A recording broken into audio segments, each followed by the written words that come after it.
Are you doing the intro? No. Alright, what's going on, guys? We just got done watching Halloween Kills. She was very excited for this movie. She loves all the Halloween movies. For me personally, slasher flicks aren't my biggest thing. If I had to pick ones I am a big fan of, it'd be Scream or Chucky, the Child's Play series for me. But she loves Halloween, so she's super excited about this. So she's got her notes. She's pretty much going to take the lead and read over them and let you know what we thought or what she thought, and then I'll just kind of comment here or there. So yeah, excited. I'm excited because she's excited to do a video and take the lead on it for once. So what do you think of the movie, Big? So I guess we're gonna start with like our overall. Yeah. And overall, it was good. Yeah, there was one. I mean, of course, there's a few little things sprinkled here and there that you can nitpick at, just a little bit. But yeah, overall, I liked it. Yeah. There is one big thing at the end that is going to, I think, divide a lot of people, and myself included. But of course, we'll get to the end when we get to it. But that's probably the biggest thing that I would like to comment on, apart from a few things here and there that maybe whenever she reads over notes, it'll remind me of. But yeah, it wasn't trash. It was good. I would say just on the same par as the last one. And then I think a 7 is like a solid rating. Yeah. Like it wasn't 7, 8. Yeah, like higher, but not quite a 10. It's still good. I enjoyed watching it or whatever. I really enjoyed all of the callbacks to the first Halloween because the other one before this, was it just called Halloween? Yeah, I think so. It was supposed to be like a direct sequel to the first one. And I don't know if there were, I don't remember, it's been so long since I've seen it, but I guess maybe there were some unanswered questions or gaps that... like how Michael got into the asylum. Right. So, and I have that. Because I'm not as big of, like, knowing how the movies connect like she does or what's happening in all of them. Like, I can't even really recall a lot of the original Halloween. I can recall the last movie before this, but I haven't watched them, like, multiple times like she has, but I can still understand it would be really cool to see some of these characters that had different parts throughout the first Halloween, I guess, appear in this and all kind of team up in the whole town against Michael. That was a really cool concept in this. I would like for it to be, and like I said, I wouldn't know, but I hope that these are actual. I know there was one little scene at the beginning there that wasn't in the first Halloween movie at all, and that was just something to bridge the gap between the two movies. But some of these characters in here, I assume, I think they did flashbacks, but I hope that they are actually, you can remember the scenes that they were in, and it's not like, oh yeah, there was this one guy who was in the background while this scene was going on. You know what I mean? Are you talking about in the last Halloween, the recent one, or the very first one? The very first one. No, and yeah. The ones that are like the older. one, like when they introduced the people at the bar, those were actual like cutaways from the very, very, very first Halloween movie. So I really, really like that. I like the flashbacks and all that, but I also really like the intro and how it looks like the first Halloween. I don't remember what the I like how they had the pumpkin that was burning from the inside because, of course, Michael's in the burning house, so I like that as well.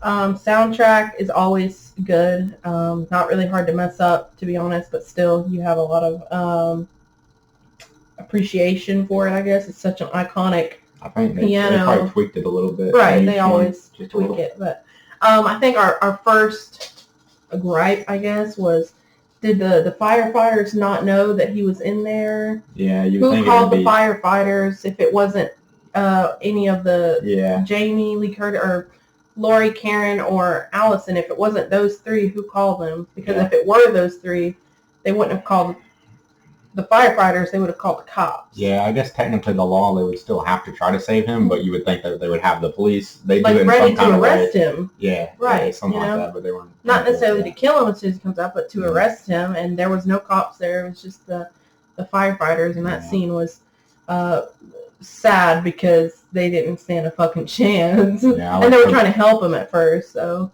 yeah, I like the burnt look on the mask. It was cool. I was hoping he'd come out on fire just a little bit, and then the water that was trickling off the roof would have put it out. I thought that would have been cool, like a visual, but they didn't do that. But whatever. They've already had a scene where he is on fire and walking and stuff. But anyway, or maybe that was Jason. Maybe both, honestly. Probably.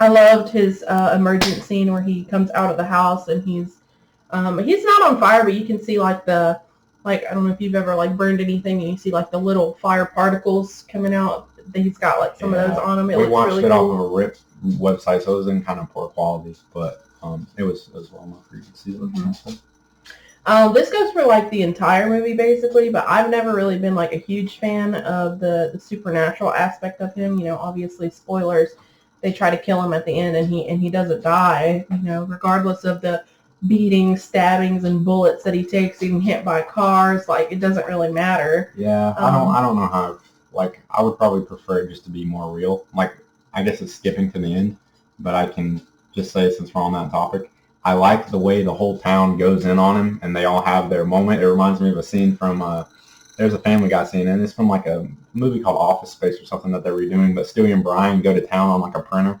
and they have like a certain song playing over it. I'm sure somebody's going to do an edit on YouTube of that, the scene at the end with that music over it. But I like that, how they all come together. The only thing I would probably trade out, I would want this could work as a final way to kill him, you know. I thought it was pretty epic. Only thing, I would want Laurie to come in for that final stab, but of course it seems like they're going to set... Babe, that was in my notes. Okay, I'm sorry. But they're gonna set it up for the next one. He's already at that. the end. I'm sure, I know, but we start on the supernatural stuff. But I was just gonna say, I guess the problem with that is, it's like, where does it end? Like, what specific way do you kill him once you bring in these rules, like, or these just saying, like, you cut his head off? Can you just pick it up and reattach it? Like, you know, where do you draw the line there is the problem. So, you know, it is what it is, I guess. But yeah, so. But I was saying I haven't always been a big fan of the supernatural aspect. It's just kind of whatever for me. I know they do it just to create movie, you know, otherwise just shoot him once, probably going to die, or at least be out, you know, on the ground, not really going to be able to get away or anything. But I know it's for movie content. But I do think that it's pretty scary how tall and just the brute force that he has in some of these kills, where he like smashes their faces in the walls and stuff. Like the old man who was calling his wife's name, the black lady Sandra, he like grabbed him through the glass and was trying to pull him through, and you can hear like almost like bones breaking as he's just trying to like grab him. It's so brutal. Like, yeah, it was rated R, I guess, for sure. So. And when this is towards the end too, but when he killed the teenager Allison's boyfriend Cameron, he also was like shoving him into those the stair balcony. It was just so brutal and so like just forceful, and then he like twisted his whole neck around. Just, I like it. I mean, I'm not complaining. I think it's awesome, and I think that it makes it a little scary just how strong he is. Not the supernatural aspect for me, because I know they're just doing it for storyline, but I think there was one kill in the car that got me the most. He stabbed him to the eye, and you see him like slowly like stop, you know, wiggling around. I don't know if you felt this way, but the first kills with the firefighters, where he was like using the axes and the pickaxes to hit through their helmets, it almost looked like he was just tapping them. It didn't look very... maybe because of the camera rig that they had inside of the mask, probably. I mean, that's fine. I just was like... Yeah. Because I wrote down that they were really cool, but it was just almost like gentle. Like, really? Yeah. I didn't notice. But I really liked the gore that they showed when they found the firefighters' bodies. Oh, where they turn their heads into jack-o'-lanterns? Yeah. I like that, too. So it's kind of funny if you sit and picture and think about it, though. Michael, after he kills these people, he takes these people and places them in delicate ways, puts the mask on them, you know. Kind of like how, I don't know, there's certain names for serial killers, I think, where they either just kill to kill, or then they kill and then they set it up, you know, for people to find in crazy ways, you know. Mm-hmm. So Michael's one of those. This one's just a funny note, but the flashback with the cop that was friends with Laurie, what was his name? Fred? I don't know, something like that. But him and the other cop were roaming in the Myers house. This was a flashback, supposedly like a storyline filler. Yeah. Not like it was in the original movie, but just one of those. First thing in the movie? Yeah, and Torian said he's probably just lunging at him, but it looked like that Myers just ran in and tackled the cop and like grabbed him. It was just funny. It was just funny because I was like, you've literally never seen him run before, so it was just funny. Okay, this is obviously it doesn't make or break the movie, but I thought this was a pretty big gripe. When he kills the older couple, Sandra and then the older man, I don't remember what his name was, but he's in the kitchen and he's obviously using whatever he can find, but then he picks up the butcher knives, and I thought that there was going to be more to it. Like, I thought the scene was really dull, considering obviously the knife is his iconic weapon, so I thought that maybe he would hold it up and look at it, see his reflection, the music plays over it. There was just really kind of nothing with it. I thought that too, so when he was going through and he was putting all the knives in the guy, I thought that he was going to pick up, like, one, he was trying to test which one he liked the most, which maybe he was, but they didn't really make it seem that way. He was just more like decorating him with knives. Yeah, I was just kind of disappointed with that. Like I said, movie is still good. It was a really missed opportunity. Overall maybe people thought it would have been cheesy, but it's one of those cheesy things that are like a must at this point. So really missed on that. I was not like the biggest fan of the vigilante team plot. I wasn't a big fan of it before they were chasing that like mental patient, and then he like jumped out and killed himself.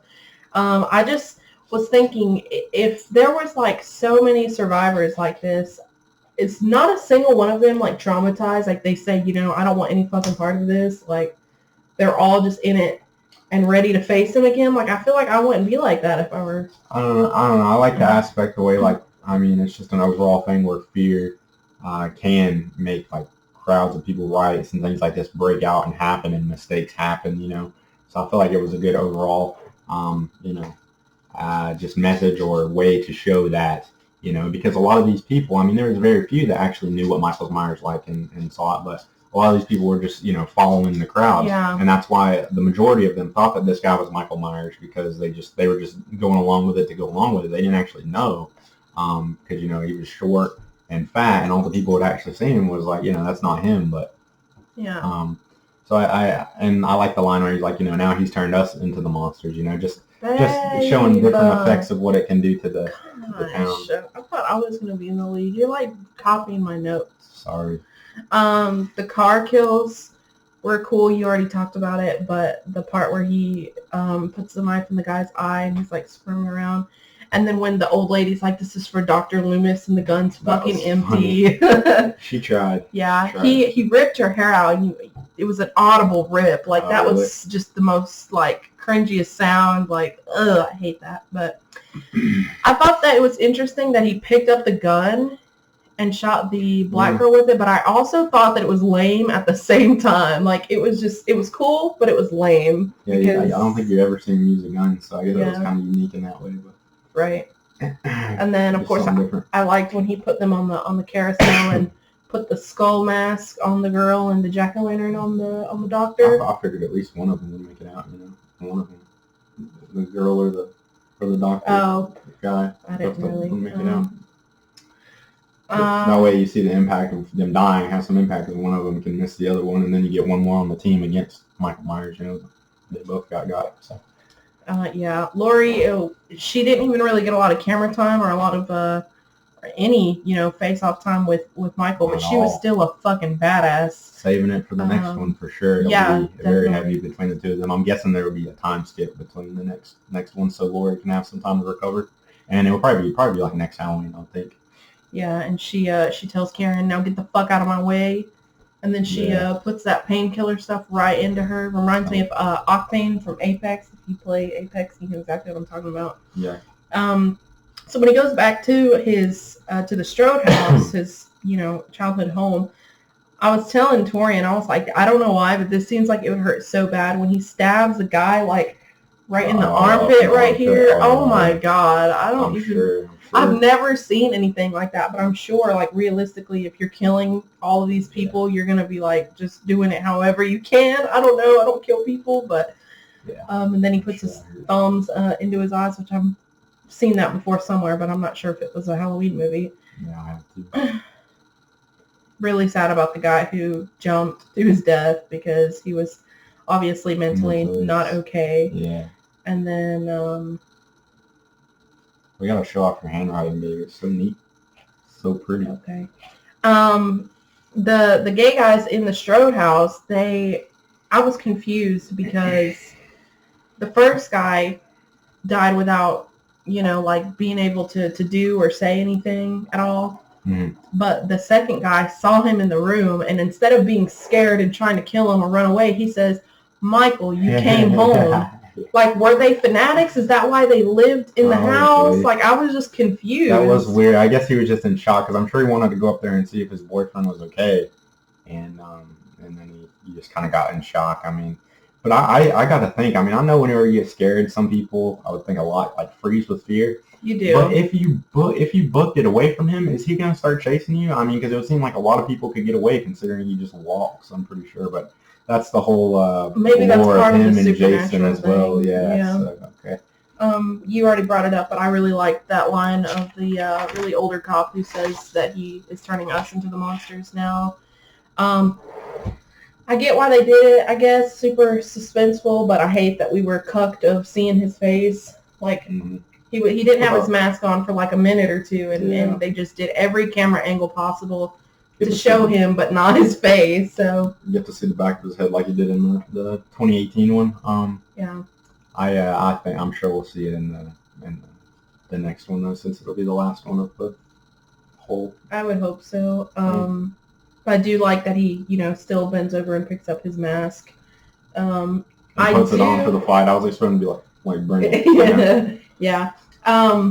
Obviously, this is not going to be everybody, but I almost felt bad for him when he was just getting fucking beat up. And it reminded me a lot of the Texas Chainsaw 3D finale when the mayor and one of the mayor's friends, just a civilian, they're beating up Jedediah, and they tell him the only one to make it out of a fire is a fucking retard. How the fuck did that happen? They're like beating the fuck out of him, and you feel bad. And this is what I not thought, because obviously it would have been like a blatant ripoff, but it just was reminding me so much of that, because then his cousin, who obviously doesn't agree with all the killing, feels bad because he's family and steps in to save him. So I didn't know if anybody was going to step in to save him, like in the flashback. No, where he stops him. Where he stops them from shooting the cop. So I didn't know if that was going to happen again, but that's just the very heavy vibes I was getting. And then he mentioned this as well, that Karen gets the final kill or stab off on Michael and not Laurie, because they didn't face off at all the entire movie. And then, of course, at the end you see Karen is staring out of his sister's bedroom like he always does for whatever reason. And he's in there and he's, what we assume, killing her. Probably not going to let her go, so she's probably dead AF. But that's probably going to be a super heavy motive for Laurie to go extreme try hard mode. Daughter? Yeah, she's dead for sure. Because he killed her daughter. So. And it was, I'm pretty sure, I mean, just off my memory, it was shot in the same way that the sister was killed, right, with her hands up. I don't know. The quality wasn't the greatest. In the first movie. And I started writing as soon as it happened. And it was in the same room too. So. Yeah, it was in the same room, but yeah. So I guess we'll have the big face-off between the two of them in the next one. Like I said, I would assume after this he probably gets away, and then then Laurie finds out her daughter's dead, and she's super pissed, and her and her granddaughter are probably prepping for next Halloween. Yeah, they're probably both gonna go super try hard, because the granddaughter's mom never let her, go do any of that stuff. She always told her to stay out of it. So now that her mom, is dead, that gives both of them motive, and there's no one to stop her from, doing that, being this hard vigilante, I guess. Mm-hmm. Did we see Loomis? I was just thinking about this. I don't know. Did we see Loomis get killed ever? Because, you see him in... maybe we'll have another flashback in the beginning of the next one, because Loomis was alive in that, and then in Halloween 2018, is he at the mental facility, or we? I can't remember. Assuming he's dead, because that actor is dead. I don't know if they did CG for that actor, because of course they do a lot of that in movies and stuff these days to bring back older actors. So, well, maybe he's not dead. I would think so. Maybe he's just really old, but he wouldn't look like that. You know what I mean? Here's my my notes. Since Torian said that my handwriting is so good. It's backwards because I have it mirrored, but yeah. Very neat. So yeah, I enjoyed it pretty good. Of course, I think the supernatural aspect will probably be the real divide for most people with it. As I guess it kind of is, for me as well. I mean, I would have liked at least one person, whenever they stabbed me, especially because, you don't have to, what am I looking for? You don't have to kind of half-ass wound him now because he's going to come back from anything, right? Like, what is it going to be that takes him out? So I would like for the mom at least to, like, really go in on him. Or, somebody, whenever she was stabbing at the end, I mean, but, okay, if you were thinking he was a real human, then, right, you're done, because, I mean, he was shot, like, several times and still trying to get up, so. Right. Yeah. So that, all your notes? Yep, that's everything that I have. All right, yeah, so not bad, yeah. So thank you for watching, guys, and let us know what you thought about it in the comments. If you've watched it, if not, apparently it's going to be on Peacock for free tomorrow. Yeah, which is so strange that they would do that. I don't know. And they want to make some money on it. I think hopefully it'll just be 2 years by the next one. There's 3 between Halloween Kills 2018 and this one, but I think COVID delayed it. So yeah. All right. Thanks for watching, guys.